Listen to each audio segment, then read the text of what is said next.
Hello दोस्तों, स्वागत है आप सबका आपके अपने ही चैनल केयर स्टडी में। तो जैसा कि हमने कल देख लिया था वैद्युत द्विध्रुव के कारण वैद्युत क्षेत्र दोनों स्थिति हमने देख लिया था, अच्छी स्थिति और निरक्षी स्थिति भी। तो आज का हमारा जो टॉपिक है वैद्युत क्षेत्र रेखाएं ना। हमने देखो वैद्युत क्षेत्र के बारे में पढ़ चुके हैं, हम सब वैद्युत क्षेत्र के बारे में हम सब पढ़ चुके हैं। तो अब हम पढ़ते हैं वैद्युत क्षेत्र रेखाओं के बारे में। तो आइए समझते हैं कि क्या होता है वैद्युत क्षेत्र रेखाएं। देखिए वैद्युत क्षेत्र जो हम पढ़ रहे थे तो उसमें बताया था कि वैद्युत क्षेत्र क्या होता है कि अगर कोई आवेश है, मान लीजिए अगर कोई आवेश है, चाहे जैसा आवेश है, तो क्या होगा, इसके आसपास कुछ एरिया होगा, कुछ ऐसा जगह होगा, इसके आसपास कुछ ऐसा क्षेत्र होगा जहां पर आप किसी दूसरे आवेश को लाएंगे तो वह दूसरा आवेश इसको क्या करेगा, ये दूसरे आवेश के ऊपर ये एक बल लगाएगा ना। तो हम वैद्युत क्षेत्र रेखाएं वैद्युत क्षेत्र को ही समझने के लिए होती हैं।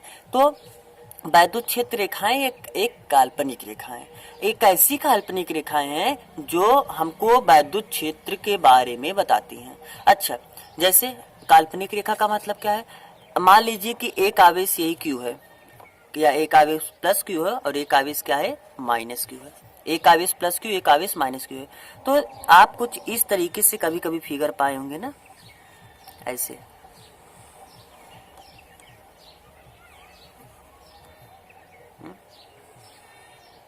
ये इस तरीके का कभी फिगर आप पाए ना, ऐसे ये थोड़ा मतलब दूर रहता है ना, ऐसे दूर करके रहता है। तो देखिए ये है आपका वैद्युत क्षेत्र रेखा। ये क्या है, एक ऐसी, ये वास्तव में नहीं होती, किसी आवेश के आसपास ऐसा कोई रेखा नहीं होता है। तो ये कैसा एक रेखा है, एक काल्पनिक रेखा है जिस पर किसी भी बिंदु पर खींची गई स्पर्श रेखा उस बिंदु पर वैद्युत क्षेत्र की दिशा को बताती है। इसका मतलब क्या हुआ, जैसे हमने बताया कि आवेश है तो आवेश के आसपास क्या होगा, क्षेत्र होगा। लेकिन मान लीजिए कि एक ये आवेश है और ये आपका एक ये धनावेश है, ये ऋणावेश है, तो यहाँ पर वैद्युत क्षेत्र रेखा किस दिशा में होगा। हम जान गए कि ये आवेश है, ये आवेश है, तो इसके आसपास मतलब यहाँ पर भी, यहाँ पर भी, यहाँ पर भी, हर जगह वैद्युत क्षेत्र होगा। लेकिन किस दिशा में वैद्युत क्षेत्र होगा बताइए। तो ये जो हम काल्पनिक रेखा खींचे है ना, इसके किसी भी बिंदु पर, अगर मान लीजिए इस बिंदु पर हमको चाहिए वैद्युत क्षेत्र की दिशा, तो आप इस पर एक स्पर्श रेखा खींच दीजिए। तो ये जो स्पर्श रेखा है आपका, यही बताता है उस बिंदु पर वैद्युत क्षेत्र की दिशा को। मान लीजिए हमको इस बिंदु पर वैद्युत क्षेत्र की दिशा चाहिए, तो इस बिंदु पर आप एक स्पर्श रेखा ऐसे खींच दीजिए, इस बिंदु पर एक स्पर्श रेखा खींच दीजिए। तो ये जो आपकी दिशा है ये बताएगी वैद्युत क्षेत्र की दिशा को। तो वैद्युत क्षेत्र रेखाएं एक ऐसी काल्पनिक रेखाएं होती हैं जिस पर किसी भी बिंदु पर खींची गई स्पर्श रेखा उस बिंदु पर वैद्युत क्षेत्र की दिशा को बताती है। तो आपको वैद्युत क्षेत्र समझ में आया, वैद्युत क्षेत्र रेखा क्या होता है, एक ऐसी काल्पनिक रेखा है जिसके किसी भी बिंदु पर, मान लीजिए हमको इस बिंदु पर स्पर्श रेखा, आप ऐसे इस बिंदु पर अगर विद्युत क्षेत्र की तीव्रता चाहिए तो इस बिंदु पर आप एक स्पर्श रेखा खींच दीजिए। आपको इस बिंदु पर स्पर्श रेखा चाहिए तो आप ऐसे। अच्छा, अब किसी लोग के कि बहुत सारे लोग होंगे जिसके मन में ये सवाल उठ रहा होगा कि जैसे इस बिंदु पर चाहिए, हम वैद्युत क्षेत्र स्पर्श रेखा हमने ऐसा खींचा तो इधर वाला दिशा होगा, इधर वाला, हम तो दोनों की तरफ दिशा ले सकते हैं। तो ये किस दिशा में होगा, तो इसके लिए आइए हम जानते हैं क्या। देखिए वैद्युत क्षेत्र रेखाओं के बारे में आप वैद्युत क्षेत्र रेखाओं के गुण समझिए। इसके कई सारे गुण हैं, उन सभी गुणों के माध्यम से हम इसके बारे में पूरा विस्तृत जानकारी प्राप्त करेंगे। सबसे पहला गुण ये है कि जो वैद्युत क्षेत्र रेखाएं होती है वो किधर से होती है, धन आवेश से ऋण आवेश की तरफ। मतलब इसकी जो दिशा होती है वह धन आवेश की तरफ से किधर की ओर होती है, ऋण आवेश की तरफ ना, ऋण आवेश की तरफ। इसका मतलब अर्थात ये दिशा धन आवेश से ऋण की तरफ होगी, धन से ऋण की होगी, धन से ऋण की होगी। ये दिशा धन से ऋण की ओर होगी, धन से ऋण की ओर होगी, धन से ऋण की होगी। तो इस वैद्युत क्षेत्र का अब अर्थात आपको समझ में आ गया कि अब आप ये इधर वाला दिशा नहीं लेंगे, अब आप हमेशा किधर वाला दिशा लेंगे, आप हमेशा ये वाला दिशा लेंगे। अब आपको ये इधर वाला दिशा लेने की ये इधर वाला दिशा आप नहीं ले सकते हैं। तो हमको इस बिंदु पर वैद्युत क्षेत्र रेखा की दिशा चाहिए, तो आप इस पर एक स्पर्श रेखा खींचिए और कौन सी दिशा होगी, प्लस से माइनस की तरफ, मतलब इधर वाला दिशा, ये वाला आप दिशा लेंगे। तो आपको वैद्युत क्षेत्र रेखा समझ में आया कि वैद्युत क्षेत्र रेखा एक ऐसी काल्पनिक रेखा होती है जिसके किसी भी बिंदु पर खींची गई स्पर्श रेखा उस बिंदु पर वैद्युत क्षेत्र की दिशा को बताता है। और इसकी दिशा किधर से होती है? धन आवेश से ऋण आवेश की तरफ होती है। अच्छा, ये पहला गुण था कि जो वैद्युत क्षेत्र रेखा होती है ये धन आवेश से ऋण आवेश की तरफ होती है। अच्छा, दूसरा गुण ये बताइए, क्या ये आप देख रहे हैं कि वैद्युत क्षेत्र रेखा कहीं भी बीच में टूटी कि ऐसे हैं फिर ऐसे हैं फिर ऐसे हैं, इस तरीके से है कहीं नहीं। ये क्या है? कंटिन्यू, या अगर एक जगह से शुरू हुई तो जाके हम ऋण आवेश पर या दूसरी जगह खत्म हो रही है। अर्थात ये कैसा है? सतत है, सतत है, एक तरफ से लगातार है, लगातार ही मतलब सतत। तो जो वैद्युत क्षेत्र रेखाएं होती है वो कैसी होती है? वो सतत होती हैं, ना कि कहीं बीच बीच में टूटी हुई होती है। तीसरा गुण आइए इसका देखिए।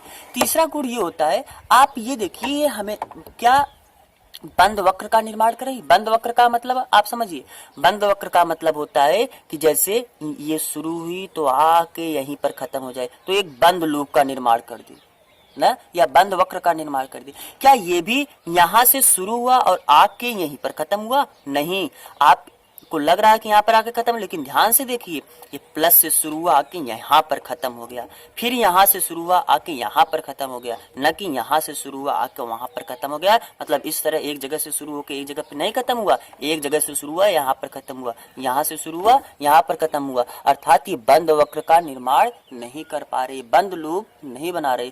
तो जो वैद्युत क्षेत्र रेखा होती है उसका तीसरा गुण क्या हो गया कि ये बंद वक्र या लूप का निर्माण नहीं करती है, बंद लूप का निर्माण नहीं करती है। ठीक है। अच्छा, अब चौथा गुण आइए समझिए। ये बताइए, आप ये देखिए थोड़ा अपने वैद्युत क्षेत्र रेखा को देखिए, ये क्या है? आवेशों के पास पास देखो ये कितना करीब करीब है, लेकिन आवेशों से आप जैसे दूरी बढ़ते जाएं इनके बीच में देखिए यहाँ पर इतना दूरी है, लेकिन यहाँ पर इतना दूरी हो गया, यहाँ पर देखिए इतना दूरी हो गया। फिर आवेशों के करीब आप जाइए तो इसके बीच की दूरी क्या हो जा रही? कम हो जा रही। अर्थात आवेशों के पास ये तो बहुत नजदीक नजदीक है, और आवेशों से दूरी बढ़ने पर इनके बीच की दूरियां क्या हो रही है? बढ़ते जा रही है। तो आपका चौथा गुण ये हो गया क्या कि आवेशों के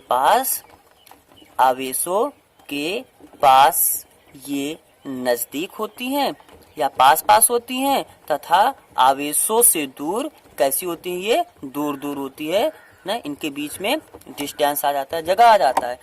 तो ये चौथा गुण हो गया। अच्छा, यहाँ पर मान लीजिए कि दो आवेश है, तब हम वैद्युत क्षेत्र रेखा खींच रहे हैं। अगर एकल आवेश हो, एक आवेश हो, सिंगल आवेश हो, तो अगर मान लीजिए केवल एक प्लस क्यू आवेश है, अब कैसी वैद्युत क्षेत्र रेखा होंगी? किधर होंगी? अब प्लस से, अभी आपने बताया कि प्लस से माइनस की तरफ होती है, लेकिन जब केवल ही प्लस आवेश है तब कैसी दिशा होंगी? तब यहां से शुरू होके अनंत की तरफ वैद्युत क्षेत्र रेखाएं होंगी। कहां से? आवेश हमने कल आपको बताया था, और जब वैद्युत क्षेत्र रेखाएं का टॉपिक पढ़ाया था वहां पर बताया था कि वैद्युत क्षेत्र रेखाएं प्लस आवेश से दूर की तरफ होती हैं, और माइनस आवेश अगर यहीं पर हो, तब अगर यहीं पर माइनस आवेश हो तो माइनस आवेश के तरफ होती है, माइनस आवेश हो तो माइनस आवेश के तरफ होती है। तब हम क्या बताएंगे? अगर प्लस आवेश है तो वैद्युत क्षेत्र रेखाएं प्लस आवेश से निकलकर अनंत पर जाती हैं, और अगर ऋण आवेश है तो अनंत से शुरू होकर आवेश ऋण आवेश की तरफ या ऋण आवेश पर आके खत्म होती है। आपको ये बात समझ में आया? तो पांचवा गुण क्या हो गया? अगर एकल आवेश हो या एक मतलब एकल धनावेश हो तो वैद्युत क्षेत्र रेखाएं आवेश से निकलकर अनंत की ओर जाती हैं या अनंत पे जाके खत्म होती हैं, और ऋण आवेश है तो अनंत से शुरू होकर के ऋण आवेश पे आके खत्म होती हैं। आपको पांचवा भी गुण समझ में आ गया। अच्छा, छठवां गुण आप ये जानिए, आप तो ये जान गए, पहला गुण आपने क्या जाना कि धन आवेश से निकल के ऋण आवेश पे, धन आवेश ऋण आवेश की तरफ होती हैं, सतत होती हैं, बीच में कहीं टूटती नहीं है, बंद वक्र का निर्माण नहीं करती हैं, क्योंकि बंद वक्र का जब यहाँ से खत्म होकर यहाँ पर आती तब बंद वक्र का निर्माण करती। अच्छा, चौथा गुण आपने क्या जाना कि आवेशों के करीब ये क्या है? पास पास है, लेकिन आवेशों से जैसे दूरी बढ़ती जा रही है, ये देखिए इसके बीच का दूरी भी बढ़ता जा रहा है। तो आवेशों के नजदीक ये पास पास होती हैं, और आवेशों से दूरी बढ़ने पर इनके बीच की दूरियां भी बढ़ जाती हैं। अच्छा, पांचवा गुण आपने क्या जाना कि अगर एकल आवेश है तो एकल धनात्मक आवेश से निकलकर अनंत पे जाके खत्म होती है, और एकल ऋणात्मक आवेश के लिए अनंत से शुरू होकर आवेश के पास आती है। अच्छा, छठवां गुण आपका ये है कि कभी भी दो वैद्युत क्षेत्र रेखाएं एक दूसरे को नहीं काटती हैं। दो वैद्युत क्षेत्र रेखाएं क्या करती हैं, एक दूसरे को कभी भी नहीं काटती हैं, कभी भी नहीं काटती हैं। अच्छा, क्यों, ऐसा क्यों?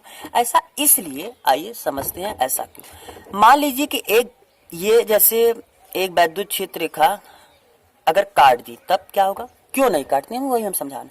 मान रहे हैं कि हम काट दिए एक वैद्युत क्षेत्र रेखा ये है और एक वैद्युत क्षेत्र रेखा ये है और एक दूसरे को एक कट कर दिया, तब बताइए इस बिंदु पर हम कितने स्पर्श रेखा खींच सकते हैं। इस बिंदु पर हम एक स्पर्श रेखा ऐसे इधर खींच सकते हैं और इस वक्र से होकर एक स्पर्श रेखा हम इधर खींच सकते हैं, अर्थात एक दिशा ये हो गया, एक दिशा ये हो गया। अब बताइए एक ही बिंदु पर एक ही वैद्युत क्षेत्र रेखाएं की दो दिशा आ गई। एक ही बिंदु पर दो वैद्युत क्षेत्र रेखाएं कैसे संभव है भैया?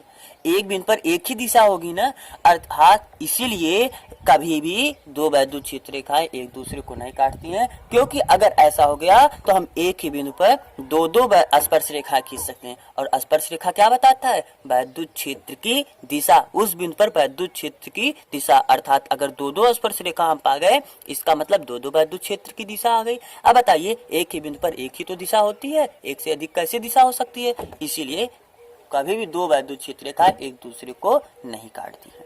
अच्छा, अब आप ये बताइए, सातवां एक चीज ये जान लीजिए कि कभी भी एक आवेश, अगर कोई एक आवेश Q है तो उससे निकलने वाला जो वैद्युत क्षेत्र रेखाओं की संख्या होती है वह हमेशा Q/ε0 के बराबर होती है। एक आवेश Q से निकलने वाले वैद्युत क्षेत्र रेखाओं की संख्या Q/ε0 के बराबर होती है। तो अब आपको वैद्युत क्षेत्र रेखा के बारे में समझ में आया कि वैद्युत क्षेत्र रेखा क्या होती है। वैद्युत क्षेत्र रेखा एक ऐसी काल्पनिक रेखा होती है जिसके किसी भी बिंदु पर खींची गई स्पर्श रेखा उस बिंदु पर वैद्युत क्षेत्र की दिशा को बताती है। और वैद्युत क्षेत्र रेखा के गुण अगर आपसे पूछे, यह धन आवेश से निकल ऋण आवेश पे खत्म होती है, सतत होती है, बंद वक्र का निर्माण या लूप का निर्माण नहीं करती है, आवेशों के करीब ये पास होती है और आवेशों से दूर ये दूर होती है। और ये अगर एकल आवेश के लिए एकल धनात्मक आवेश के लिए धनात्मक आवेश से निकलकर अनंत पे जाके खत्म होती है और एकल ऋणात्मक आवेश के लिए अनंत से शुरू होकर आवेश के पास आके खत्म होती है। अच्छा, दो वैद्युत क्षेत्र रेखाएं हमने बताया कि एक दूसरे को कभी नहीं काटती हैं। और अंतिम गुण हमने ये बताया कि एक आवेश Q से निकलने वाले जो वैद्युत क्षेत्र रेखाएं होती हैं उसकी संख्या कितना होता है, Q/ε0 के बराबर। एक वैद्युत क्षेत्र रेखाएं Q से निकलने वाला वैद्युत क्षेत्र रेखाएं की जो संख्या होती है Q/ε0 के बराबर होती है। तो आइए अब हम चलते हैं अपने नए टॉपिक की तरफ, जो हमारा क्या है कि मान लीजिए कि अगर ये वैद्युत क्षेत्र है, ये वैद्युत क्षेत्र है, कोई एक वैद्युत क्षेत्र E है, अगर इसमें हम एक द्विध्रुव -Q और +Q का एक द्विध्रुव रख दें तो क्या होगा। किसी वैद्युत क्षेत्र में अगर आप द्विध्रुव रख देते हैं तो क्या होगा, आइए उसके बारे में हम अब देखते हैं। तो इसको हम एक नेट इस टॉपिक कहीं मिलता है, वैद्युत क्षेत्र में द्विध्रुव को रखने पर प्रभाव। अगर हम वैद्युत क्षेत्र में, अगर हम किसी वैद्युत क्षेत्र में, मान लीजिए हमारा ये वैद्युत क्षेत्र है जिसको हम नाम दे रहे हैं E, अगर इसमें हम कोई द्विध्रुव रख दिए -Q और +Q, एक कोई द्विध्रुव, इसे थीटा कोण बनाते हुए हम रख दिए, तो हम देखेंगे कि इस द्विध्रुव पर क्या प्रभाव होगा, क्या इफेक्ट हो जाएगा। अच्छा, इसको हम कभी कभी मिलता है कि बल आघूर्ण, वैद्युत क्षेत्र में द्विध्रुव पर लगने वाला बल आघूर्ण, ये भी टॉपिक आपको इसी टॉपिक को ऐसे पूछ दे देता है, वैद्युत क्षेत्र में द्विध्रुव को रखने पर लगने वाला बल आघूर्ण। तो बल आघूर्ण सबसे पहले समझते हैं कि बल आघूर्ण क्या होता है। देखिए, बल आघूर्ण समझने से पहले मतलब आप ऐसे समझ सकते हैं कि जैसे मान लीजिए कि यही कोई आपका एक स्टिक है ना, अगर इस पर हम एक बल इधर लगा दे, या हाँ ऐसे इस पर एक बल इधर लगा दे, एक बल इधर लगा दे, तो क्या होगा, क्या ये स्टिक घूम जाएगा? नहीं समझ में आया। देखिए, जैसे मान लीजिए कि ये इसके जैसे रखा हुआ है ना, इस पर हम एक बल इधर की तरफ, ऐसे इस पर हम एक बल इधर की तरफ लगाएं और एक बल हम ऐसे इधर की तरफ लगाएं, एक हम ऐसे नीचे, तो क्या होगा, ये घूम रहा है कि नहीं घूम रहा है। तो जब ये घूम रहा है तो इससे क्यों घूमा, पहले देखिए, एक बल हमने इधर लगाया, ऐसे समझिए, हमने एक बल क्या लगाया, इधर की तरफ लगाया, और एक बल हमने ऐसे ऊपर की तरफ, मतलब ऐसे सीधे ऊपर की तरफ, मतलब एक बल ऐसे हमने ऊपर लगाया और एक बल हमने ऐसे नीचे लगाया। तो ऐसे समझ ले कि जैसे ये स्टिक है तो हमने एक बल इधर लगाया और एक बल हमने इधर लगाया, तो क्या होगा, ये क्या ऐसे घूम जाएगा, तो ये पिंड हमारा जो है, देखो विज्ञान की भाषा में पिंड, पिंड मतलब यही होता है ना कि कोई भी एक स्टिक हो या कोई एक गोलाकार कोई भी एक वस्तु हो, कोई भी एक संरचना, वो पिंड होता है। तो अगर हम इस पिंड को बल लगा के उसके अक्ष के परितः घुमा दें तो इसी प्रभाव को बोला जाता है क्या, बलाघूर्ण। और बलाघूर्ण कितने के बराबर होता है, जो बल आघूर्ण होता है हम इसको टाउ से प्रदर्शित, ये सब 11th में आप पढ़ेंगे टाउ। ये टाउ बराबर क्या होता है, बल या कार्यरत बल, ऐसे लिख सकते हैं, कार्यरत बल गुणे जो कार्यरत बल है उसके बीच की लंबवत दूरी, या ऐसे सीधा लिख दे कार्य, लिख सकते हैं कार्यरत बल के बीच की लंबवत दूरी ना। ये टाउ का फार्मूला होता है। टाउ बराबर क्या होता है, बल मतलब F इंटू उसके बीच के, ये जो टाउ आपका है बल आघूर्ण एक प्रकार का बल ही है, सॉरी हाँ एक प्रकार का बल ही है, लेकिन ये एक बल का जोड़ा है ना, ये क्या है, एक बल का जोड़ा है। तो आइए हम समझते हैं कि कार्यरत बल क्या होता है, मतलब ये कार्यरत बल क्या है और इसके बीच की दूरी लंबवत, इसके बीच की लंबवत दूरी क्या होता है। तो हम अपने अब आइए टॉपिक पे चलते हैं। तो हमने थोड़ा वैसे बता दिया। अच्छा एक चीज और ये जानिए कि जितना बल ये लगता है, ये दोनों बल जो विपरीत दिशा में हमेशा लगता है, ये जो बल है टाउ के लिए, बलाघूर्ण के लिए, दोनों बल कैसा होना चाहिए, विपरीत दिशा में होना चाहिए। तो जैसे एक बल इस दिशा में तो एक बल क्या होगा, इस दिशा में होगा। अच्छा इसके बीच की लंबवत दूरी मतलब देखिए, जैसे यही बल का इस कार्यरत बल ये कार्यरत बल है और यही कार्यरत बल है, मतलब ये तो इस दिशा में है, ये इस दिशा में, तो इसके बीच की लंबवत दूरी का मतलब ये सीधा सीधा ये जो दूरी हुआ ये लंबवत दूरी हुआ।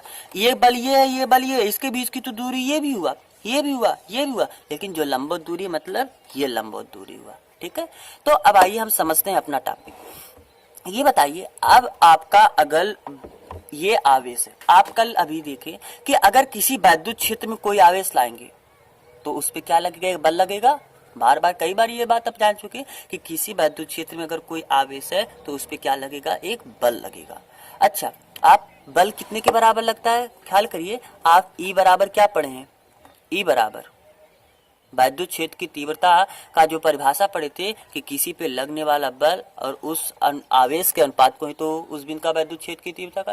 तो अगर आपको ई दे दिया और आवेश दे दिया और पूछा कितना बल लग रहा है, अगर किसी विद्युत क्षेत्र में हम कोई आवेश ले जा रहे हैं तो उस पर बल कितना लगेगा, तो पक्षांतर करके आप बता सकते हैं, बराबर ये क्यू उधर गया, Q इंटू ई, मतलब किसी विद्युत क्षेत्र E में अगर हम Q आवेश लेके जाएंगे तो उस पर जो बल लगेगा कितने के बराबर होगा, Q इंटू ई के बराबर। अब आइए हम समझते हैं। अच्छा हमने आपको ये बताया था या नहीं बताया होगा तो आप ये जान लीजिए कि अगर किसी विद्युत क्षेत्र में, किसी भी विद्युत क्षेत्र, मान लीजिए ये कोई विद्युत क्षेत्र है ना, ये कोई विद्युत क्षेत्र है, अगर इसमें हम प्लस आवेश ला रहे हैं तो इस पे जो, क्योंकि अब ये वैद्युत क्षेत्र है, ये वैद्युत क्षेत्र है, अब इस वैद्युत क्षेत्र में अगर आप आवेश लाएंगे तो उस पे बल लगेगा, तभी तो वैद्युत, अरे भैया नहीं बल लगेगा तो कहाँ का वैद्युत क्षेत्र हुआ। वैद्युत क्षेत्र कब होता है, वैद्युत क्षेत्र तभी तो होता है किसी आवेश के आसपास का वह क्षेत्र जहां पर आप किसी दूसरे आवेश को लाइए तो उस दूसरे आवेश पे बल लगे, तो वही एक वैद्युत क्षेत्र है, हम इस पे दूसरा आवेश लाएंगे तो इस पर बल लगेगा। और ये बल किस दिशा में, अगर ये धनात्मक आवेश है तो इस पे जो बल लगेगा विद्युत क्षेत्र की जो दिशा होगी उसी दिशा में ये बल लगेगा, अर्थात ये धनात्मक आवेश है तो इस पे बल, इस विद्युत क्षेत्र की दिशा यही है तो इस आवेश पे जो बल लगेगा इसकी भी दिशा क्या होगी, उसी दिशा में होगी, विद्युत क्षेत्र की दिशा में होगी। तो धनात्मक आवेश पे वैद्युत क्षेत्र की दिशा में ही बल लगता है। लेकिन अगर यही हम ऋणात्मक, जैसे ये वैद्युत क्षेत्र आपका है, ये कोई वैद्युत क्षेत्र है, इसमें अगर हम कोई आवेश ऋणात्मक आवेश लाएंगे तो इस पे जो बल लगेगा वैद्युत क्षेत्र जिस दिशा में उसके विपरीत दिशा में बल लगेगा। तो वैद्युत क्षेत्र इस दिशा में है, इस और ऋणात्मक आवेश है तो इस पे जो बल लगेगा वैद्युत क्षेत्र के विपरीत दिशा में बल लगेगा। तो आपको ये पॉइंट ख्याल रहेगा कि अगर धनात्मक आवेश है तो उस पे बल वैद्युत क्षेत्र की ही दिशा में लगता है, लेकिन ऋणात्मक आवेश है तो उस पे बल वैद्युत क्षेत्र के विपरीत दिशा में लगता है। तो अब आइए हम अपना टॉपिक समझते हैं। ये तो बाहर का पॉइंट हुआ जो इसमें काम है। अब हमने बताया कि हमारा ये क्या एक द्विध्रुव है, मतलब ये माइनस आवेश हम मान रहे हैं और ये कौन सा आवेश है, प्लस आवेश है, और इसके बीच की दूरी कितना है, 2a। इसके बीच की दूरी 2a 2l 2d कुछ मान लीजिए, ठीक है। अब बताइए अगर ये धन आवेश है तो इस पे बल लगेगा कि नहीं लगेगा विद्युत क्षेत्र में, किस दिशा में लगेगा, जिधर विद्युत क्षेत्र की दिशा है उसी दिशा में लगेगा। तो विद्युत क्षेत्र की दिशा क्या इधर ही है, तो इस पर जो बल लगेगा इसी दिशा में एक बल लगेगा और कितने के बराबर बल लगेगा, Q इंटू। एक काम करिए हम ये थोड़ा इस सब को मिटा देते हैं और तब इसको हम अच्छे से समझाते हैं आपको। तो देखते हैं, आपका ये मान लीजिए कोई विद्युत क्षेत्र है, इसमें एक ऋणावेश और एक धनावेश रखा है ना आपका, तो ये क्या हो गया द्विध्रुव और इसके बीच की दूरी कितना है 2 है। तो हमने अभी बताया कि अगर एक आवेश है तो अगर धनात्मक आवेश है तो इस पर जो बल लगेगा वो विद्युत क्षेत्र के ही दिशा में लगेगा, अर्थात इस आवेश पर जो बल लगेगा उसका दिशा किधर होगा, ऐसे, और कितने बराबर, Q इंटू ई के बराबर, क्योंकि अभी हमने बताया था ना कि E बराबर क्या होता था F अपान Q। तो अगर हमको F चाहिए तो आप इसको पक्षांतर कीजिए, कितना आ जाएगा Q इंटू ई। तो Q इंटू ई के बराबर एक बल लगेगा और बल किस दिशा में लगेगा, अगर धनात्मक आवेश है तो ये विद्युत क्षेत्र E है ना, तो विद्युत क्षेत्र की दिशा में ही बल लगेगा, और अगर ऋणात्मक आवेश है तो इस पर बल इस दिशा में लगेगा, क्यों, विद्युत क्षेत्र के विपरीत दिशा में लगेगा। और कितने के बराबर, ये भी Q इंटू ई के ही बराबर, क्योंकि आवेश तो Q है और विद्युत क्षेत्र की तीव्रता कितना है, E है। तो किसी विद्युत क्षेत्र की तीव्रता E में जो Q आवेश होता है उस पर जो बल लगता है Q इंटू ई के बराबर लगता है। आइए बताइए क्या एक ऐसा केस हो गया कि आपका ये तो ये द्विध्रुव हो गया, इस पर एक बल इधर लग रहा है और एक बल इधर लग रहा है, और ये एंगल आपको हमने शुरू में बताया था कि ये एंगल थीटा एंगल पे ये द्विध्रुव रखा गया है।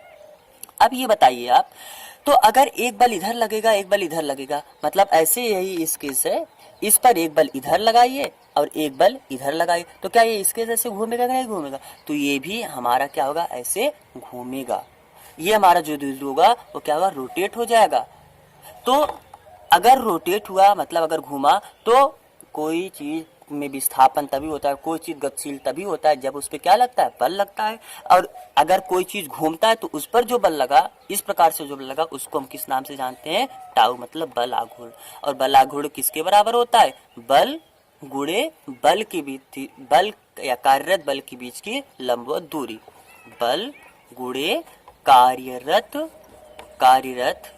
बल के बीच की लंबवत दूरी ना। ये बताइए अब आप, तो बल कितना लगा, टाउ बराबर, हमको यही तो टाउ निकालना है ना, बल आघूर्ण। बल कितना लग रहा है, Q इंटू ई के बराबर बल लग रहा है, Q इंटू ई के बराबर बल लग रहा है। अच्छा, इसके बीच के लंबवत दूरी, अगर आपको लंबवत दूरी निकालना है, देखिए ये आपका एक बल ये ऊपर वाला बल हो गया, मतलब ये वाला बल आपको ये हो गया, और जो ये वाला बल लग रहा है ये इधर वाला हो गया, और ये पूरा जो दूरी है ये कितने के बराबर है, 2a है, और आपका ये विद्युत क्षेत्र की दिशा हो गया, और ये एंगल क्या है, थीटा। तो अगर हमको ये वाला दूरी चाहिए, कल हमने आपको बताया था क्या, अगर मान लीजिए किसी ऐसे लाइन को, ये थीटा है, इसको हमको हॉरिजॉन्टल और वर्टिकली अगर कंपोनेंट इसका लेना है, क्षैतिज घटक और ऊर्ध्वाधर घटक लेना है, तो जिससे थीटा सटा होता है उसको हम किस में लेते हैं, क्या कास में लेते हैं, हाँ, और जो दूर वाला रहता है उसको हम किस में लेते हैं, साइन में लेते हैं। तो बताइए अगर ये जो थीटा सटा है, अर्थात ये वाला तो कास थीटा हो जाएगा, और ये जो लंबवत आएगा इसका वो क्या, साइन थीटा आएगा। मान लीजिए कि हमको ये घटक और ये घटक चाहिए, तो ये तो 2a कास थीटा के बराबर हो जाएगा, क्योंकि ये थीटा सटा हुआ है, और ये जो लंबवत है ये कितने के बराबर हो जाएगा, 2a साइन थीटा। क्या जितना ये दूरी होगा वही दूरी तो ये होगा, अर्थात ये दूरी कितना हो गया, 2a साइन थीटा के बराबर। तो क्या एक जो बल आपका इधर है और एक जो बल इधर है, इसके बीच की जो लंबवत दूरी आई 2a साइन थीटा के बराबर आया कि नहीं आया। तो जो कार्यरत बल के बीच की लंबवत दूरी है इसको हम ऐसे लिख सकते हैं, 2a साइन थीटा। अच्छा, अभी आप कुछ दिन पहले जब विद्युत द्विध्रुव का आघूर्ण पढ़े थे तो P बराबर क्या, Q इंटू 2a आप पढ़े थे, यही तो होता है विद्युत द्विध्रुव का आघूर्ण। तो Q इंटू 2a, हम इसकी जगह पे क्या लिख सकते हैं, P, और यहाँ पर E है और यहाँ पर क्या है, ये साइन थीटा। तो टाउ बराबर आपका क्या हो गया, PE साइन थीटा, एक तो ये हो गया। अच्छा, आप जानते हैं कि ये भी सदिश राशि है, विद्युत द्विध्रुव का आघूर्ण, इसका दिशा किधर होता है, अगर ये सदिश राशि है तो इसका आप दिशा बताइए, कमेंट में करिए, इसका दिशा किधर होता है, इसका दिशा माइनस Q आवेश से प्लस Q आवेश के तरफ होता है, माइनस से प्लस की ओर होता है। अच्छा, और ये आपका जो E है विद्युत क्षेत्र, ये भी तो सदिश राशि है, तो अगर दो सदिश के गुणा से साइन थीटा मिल रहा है, इसका मतलब वो कैसा सदिश है उसका हम सदिश गुणनफल किए हैं, अर्थात टाउ बराबर, और सदिश गुणनफल को हम क्रॉस से बताते हैं ना, दर्शाते हैं, तो vector P cross vector E भी आ गया। आपको ये शायद नहीं समझ में, हम हल्का सा कक्षा 11 में आप लोग जो सदिश पढ़े होंगे तो उसमें पाएंगे कि सदिश का दो तरीके से गुणा होता है। एक तो सदिश का सदिश गुणनफल होता है और एक सदिशों का अदिश गुणनफल होता है। तो जो सदिश गुणनफल होता है उसमें क्रॉस आता है और जो अदिश गुणनफल होता है वो डॉट आता है। जैसे मान लीजिए कि अगर हमको पी और ई ये दो सदिश है, इसका हमको सदिश गुणन करना है तो इसके बीच में क्रॉस आएगा और ये इस कितने के बराबर आता है, पी ई, क्रॉस है तो साइन थीटा, सदिश गुणनफल में साइन थीटा आता है। और अगर यही मान लीजिए एक वेक्टर पी है एक वेक्टर ई है, मतलब एक सदिश पी है एक सदिश ई है, और इसका गुणा करने के बाद हमको अदिश गुणनफल चाहिए तो हम इसका कौन सा गुणा करेंगे, डॉट प्रोडक्ट लेंगे, और ये कितने के बराबर आता है, पी ई कॉस थीटा। अच्छा, इसमें एक यन कैप भी आता है ना, इसमें यन कैप भी आता है। तो ये बताइए, तो साइन थीटा आया तो क्या होगा, क्रॉस प्रोडक्ट की डॉट प्रोडक्ट, क्रॉस प्रोडक्ट मतलब सदिश गुणनफल। तो यहाँ पर साइन थीटा था इसलिए हमने क्या लिख दिया, क्रॉस लिख दिया। तो अगर किसी एक द्विध्रुव को आप विद्युत क्षेत्र में रखेंगे तो उस पर एक बल आघूर्ण काम करता है और वो बल आघूर्ण कितने के बराबर आता है, पी ई साइन थीटा के बराबर, या हम कह सकते हैं vector P cross vector E के बराबर आता है। तो ये बताइए इसका मतलब ये क्या है, क्रॉस प्रोडक्ट। क्रॉस प्रोडक्ट का मतलब क्या होता है, सदिश गुणनफल, दो सदिशों का ये सदिश गुणनफल है, मतलब इसके बाद जो हमारा रिजल्ट आता है वो क्या होता है, सदिश होता है, और ये गुणा करने के बाद हमारा जो रिजल्ट आता है वो एक अदिश आता है। तो ये तो सदिश आया, इसका मतलब ये दोनों गुण किसका गुणा है, मतलब टाउ की जगह क्या पी राशि अर्थात सदिश गुणन हुआ है, अर्थात हमारा ये जो टाउ एक ऐसा राशि एक सदिश राशि है। तो और बल आघूर्ण आप जानते हैं कि बल आघूर्ण कैसा राशि होता है, बल आघूर्ण सदिश राशि होता है। तो इसकी भी दिशा होगी, तो इसकी दिशा आपको पता होगा कि अगर कोई एक वेक्टर ए कोई वेक्टर बी और सी का सदिश गुणनफल है तो इस ए का दिशा किधर होता है, अगर कोई वेक्टर ए है कोई एक सदिश ए है, ये दो सदिशों का सदिश गुणनफल है, तो अगर हमको इसकी दिशा चाहिए तो इसकी दिशा हम दाएं हस्त के नियम से निकालते हैं, और किधर से, बी से सी की तरफ। मतलब अगर ये वेक्टर बी ऐसे है और ये जो वेक्टर सी है ये ऐसे है, तो हमको वेक्टर ए का दिशा चाहिए, तो आप बी पे अपने, मान लीजिए हमारा ये दायां हाथ है ना, तो दायां हाथ का अंगुलियां आप वेक्टर बी पे रखिए और सी की तरफ घुमाइए, तो जो अंगूठा है आपका ये बताता है दिशा ना, तो अंगूठा बताता है आपका दिशा। तो हम बी पे अगर अपनी अंगुलियां रखेंगे और इसको सी की तरफ घुमाएंगे तो हमारा अंगूठा किधर, ऊपर की तरफ आ रहा है, बाहर की तरफ आ रहा है।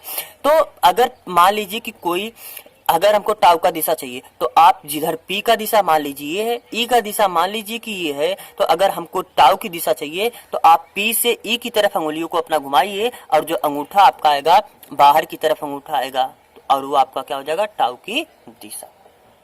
तो ठीक है, तो आज के लिए बस इतना ही, क्योंकि वीडियो लंबा हो रहा है, तो अगला वीडियो अब कल। तो ठीक है, अगर आपको हमारा वीडियो अच्छा लगा हो तो प्लीज़ लाइक कमेंट शेयर और चैनल को सब्सक्राइब करिएगा। धन्यवाद।